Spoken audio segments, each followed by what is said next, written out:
पुरुषोत्तम या मलमास या अधिक मास। भाग 3। नमस्कार दोस्तों, आज हम अधिक मास यानी मलमास की पावन कथाओं की श्रृंखला में आगे बढ़ रहे हैं। पिछली कथा में हमने सुना था कि कैसे भगवान विष्णु ने इस उपेक्षित मास को अपना नाम देकर पुरुषोत्तम मास बना दिया था। और आज की कथा हमें यह बताएगी कि इस महीने में की गई सच्ची भक्ति कैसे इंसान की किस्मत बदल देती है। तो आइए सुनते हैं गरीब ब्राह्मण और पुरुषोत्तम मास की महिमा की अद्भुत कथा। बहुत समय पहले की बात है।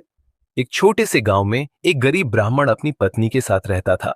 वह अत्यंत ईमानदार और धार्मिक था, लेकिन उसके घर में हमेशा गरीबी बनी रहती थी। दिन भर पूजा पाठ करने के बाद भी कभी भरपेट भोजन नहीं मिलता, कभी सूखी रोटी तो कभी केवल पानी पीकर ही रात गुजारनी पड़ती। ब्राह्मण की पत्नी अक्सर दुखी होकर कहती, स्वामी, आपने पूरी जिंदगी भगवान की भक्ति की, फिर भी हमारे जीवन में इतना दुख क्यों है? ब्राह्मण मुस्कुराकर केवल इतना कहता, देवी, भगवान देर से देते हैं, लेकिन जब देते हैं तो भाग्य बदल देते हैं। समय बीतता गया। एक दिन गांव में एक महान संत आए। पूरा गांव उनके दर्शन के लिए उमड़ पड़ा। ब्राह्मण और उसकी पत्नी भी उनके पास पहुंचे। संत ने दोनों के चेहरे देखे और बोले, तुम दोनों के जीवन में दुख बहुत है, लेकिन अब तुम्हारा समय बदल सकता है। ब्राह्मण ने हाथ जोड़कर पूछा, गुरुदेव, ऐसा कौन सा उपाय है जिससे भगवान प्रसन्न हो जाए? संत बोले, कुछ ही दिनों में पुरुषोत्तम मास आरंभ होने वाला है। यदि तुम पूरे श्रद्धा भाव से इस मास में भगवान विष्णु की पूजा, कथा और दान करोगे तो तुम्हारे सारे दुख दूर हो जाएंगे। ब्राह्मण ने तुरंत प्रण लिया, गुरुदेव, चाहे कितनी भी कठिनाई आए, मैं पूरे नियम से पुरुषोत्तम मास का पालन करूंगा। अगले ही दिन से अधिक मास शुरू हो गया। ब्राह्मण रोज सुबह नदी में स्नान करता, फिर घर आकर भगवान विष्णु के सामने दीपक जलाता। उसकी पत्नी तुलसी में जल चढ़ाती और मिलकर दोनों भगवान का नाम जपते। लेकिन परीक्षा अभी बाकी थी। एक दिन घर में खाने के लिए केवल मुट्ठी भर आटा बचा था। पत्नी बोली, आज बस इतना ही भोजन है, कल क्या होगा हमें नहीं पता। उसी समय दरवाजे पर आवाज आई, भिक्षा दीजिए। दरवाजे पर एक बूढ़ा साधु खड़ा था।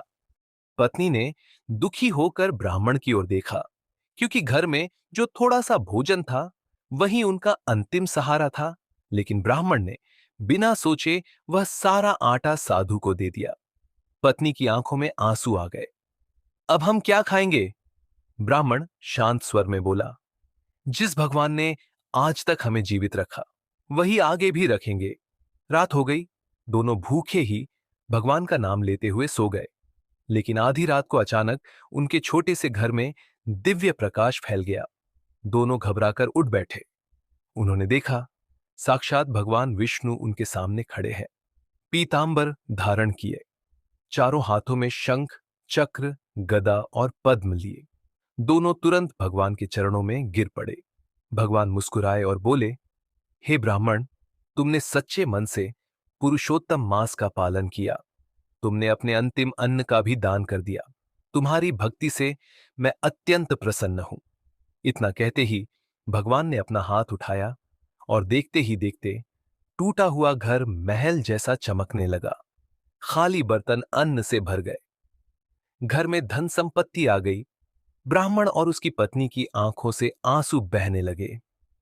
भगवान बोले, याद रखो, पुरुषोत्तम मास में किया गया छोटा सा पुण्य भी कई गुना फल देता है।